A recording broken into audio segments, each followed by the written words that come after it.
Hi folks, welcome to the weekend. I hope your week has been without drama and incident. As usual, let's start with what I've been reading during the week. And the answer, I'm afraid, is not a lot. And I'll come to why that was in a minute. On audiobook, I did manage to finish Matter by Ian M. Banks.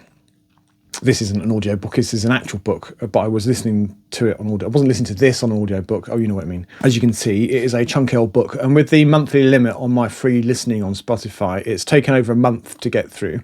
It's been a patchy read as a result, but it is the second time around for me. So I don't think my reading experience has suffered overly. Excuse me for a moment. Cheers, by the way. The action in this book is mostly set on Shellworld, which is a shell world, one of thousands that's scattered around the edges of the galaxy. And the shell world is like a planetary scale Russian doll. There are many levels in the world, containing a variety of landscapes and atmospheres, or even vacuum in a couple of cases. And access to the levels is controlled by one or other advanced civilizations vying for influence. And for the majority of the time, we're focused on the 8th and 9th levels, where there is a war for control. The Saal of the 8th trying to subjugate the Deldine of the 9th. Ian Banks' imagination kind of goes into overdrive in this book. And we have the strange clash of fantasy and science fiction that often happens at the edge of galactic civilization.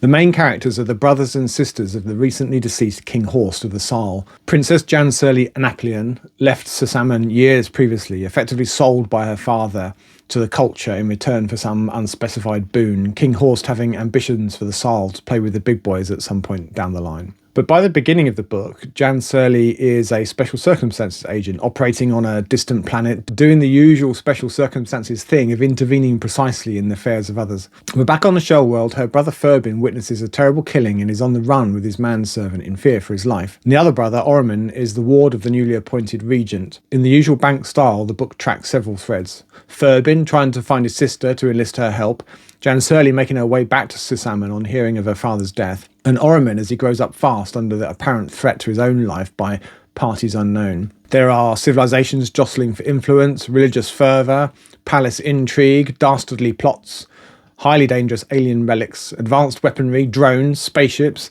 aliens, and of course, the mind-blowing scale and mysteries of the shell world itself. I really enjoyed it. Which is a good job, as the rest of my reading week has been a disaster. This time last week, I was 40 pages into The City and the Stars, and it had not yet hooked me, and basically continued to fail to hook me all the way till the end. Oh my God, it was dull. Dull as dishwater. Plodding, ponderous, boring, unengaging, just tedious, and not interesting at all to this reader. I did plough on until the end, but I really wish I had the courage to DNF it much earlier. There are some nice ideas in it, but that wasn't enough to carry it for me. The book is set on a far future Earth where all life, apparently, is restricted to the strange city of Diaspar, and the rest of the planet is essentially dead. Over many millennia, Diaspar has developed a form of immortality where individuals are extremely long-lived, thousands of years potentially, and then get recycled and their memories and experience decanted into a new body, and round and around and around they go, a fixed population with no children. Alvin, the main character, is a so-called unique, a rare case of an individual being born or decanted, having never lived before, so he's fresh meat, as it were. Alvin questions the status quo and has a burning desire to see the wider world and makes it his business to figure out how. And with some help from the central computer and an ordained agent of chaos, the Jester, he does eventually find his way out and begins to unravel the mysteries of the distant past. Why did humanity flee the stars and return to Earth? Who are the mysterious invaders and where are they now? Like I say, there are some clever and interesting ideas in the book, but sadly for me, I was just never involved. I felt like a distant observer rather than seeing, smelling, hearing or feeling the story. It just didn't grab me at all. I made, therefore, very slow progress through the book, and as a result, I failed to finish my planned TBR for February.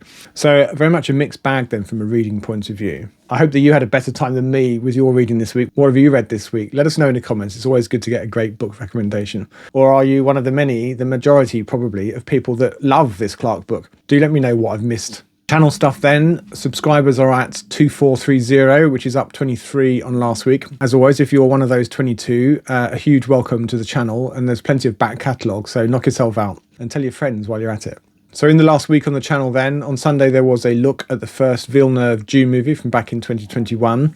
So I'm 2.5 years late to the reviewing party for that movie, I guess, and maybe that's reflected in the views, which have been pretty low on that video. I've literally just walked in the door from seeing the second movie at the cinema, and it was fantastic. And as a pair, it's quite a viewing experience. In an accident of scheduling on Monday, instead of the intended Tuesday, there was a look at my TBR choices for March, along with some indecisive browsing of my shelves. Based on February's final week slowdown due to the City and the Stars, I'm kind of worried that I've been too ambitious, but we'll see. And it's no big deal. If I don't read a book, I just won't read the book. Yesterday, there was a look at your favourite science fiction cover art. This was a follow-up to a video that I did the previous week where I looked at the coolest art on my own shelves. And some of you sent some great images, and I show these whilst talking nonsense over the top of them. I enjoyed putting it together, and hopefully people enjoyed watching it too. And there's some really great art in there, so if you haven't watched it yet, then definitely you should do that. Comment of the week in a rather objectionable sort of fashion was from somebody called Figs Newton in response to a recent video that I did going back a couple of weeks featuring female science fiction writers. He says that man-hating women writers are responsible for the demise of science fiction. It's a shame, he says, as he used to support bringing women into those fields created by men, which was big of him, I think you'll agree, but now he wishes that we men had been more effective gatekeepers. I had to read it 4 or 5 times before I was certain what he was on about, and it's really quite a take, and for the record, one that I 100% disagree with. There's certainly been feminist writers, and some quite stridently so, in the genre, but in my view, science fiction is a broad church that can and should contain diverse voices and perspectives. And to those who say it's gone too far, there are too many women writers these days, good male writers can't get a look in, I think I say, my instinct is to say, well, welcome to their world. For decades, the shoe was on the other foot. So if there's been an overcorrection, and I'm not convinced that there has really, then that's okay by me. I expect it'll settle down in time. It's always good to get interesting comments, even if I wildly disagree with them. All right, book scavenging next. On Sunday then, I was in central London to meet my mother for the afternoon and took the opportunity to hit a few bookshops. In Scoob Books, Scoob is books backwards, so it's really books. But anyway, in Scoob Books, which is a large used bookshop, I bought a modest 7 books, including some nice C.L. Moore collections. And then in an Oxfam bookshop in Bloomsbury, which is near the British Museum, I picked up a few random hardbacks for the 70s and 80s, I think, £2.50 each or something. And as a bonus, I had 20 minutes to kill before meeting the mothership. And there happened to be a giant Waterstones next door. It's enormous. I think it's their flagship store. Most importantly, they had a clearance sale down in the basement where they had many books in new condition for £1 or £2 each. The science fiction and fantasy section was mainly fantasy, so I only picked up 2 or 3 there. But all told, I left London with a pretty good book haul, although I did forget that I needed to carry, therefore, that heavy bag of books around with me for the rest of the day. There have also been a few thuds on my doormat this week as online book chickens came home to roost. And I think I have now accumulated enough for a haul video. Although I might pop to the Oxfam bookshop in Woodley tomorrow if I have time. We'll see. Have you acquired any books this week? Do tell. So let's take a look ahead. On the channel this week, you can expect a few things, I think. If I get my act together, I plan to take a look at some of the work of Edgar Rice Burroughs, specifically the Mars series. I confess I don't know much about this era of science fiction, so I'm enjoying the research process, and hopefully you'll enjoy the video too. Cheers. Did I say that already?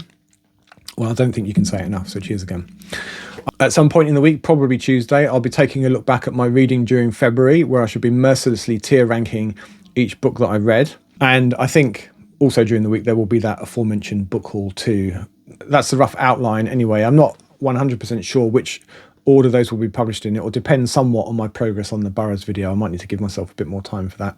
What will I be reading this week? Well, it's a new month, so we'll put the disappointing close to February behind us. I was due to read Market Forces by Richard Morgan, but the Tedious Clark book kicked that into touch, unfortunately.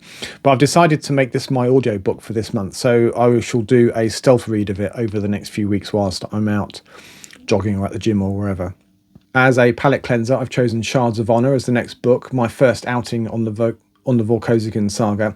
So far, I'm 2 or 3 chapters in, and it's pretty good. It's not a thick book. I think I'll fly through it in a day or 2, and I think I'm going to enjoy it. So that's good. And after that, I'm going to give Hot House a go, which I'm looking forward to lots. And then I'll be revisiting the Planetfall universe with Before Mars, and that should keep me busy enough. And if I'm short of books during the week with all of those, then I'll add some short stories in as well. As always, thank you for watching, and until next time, goodbye for now.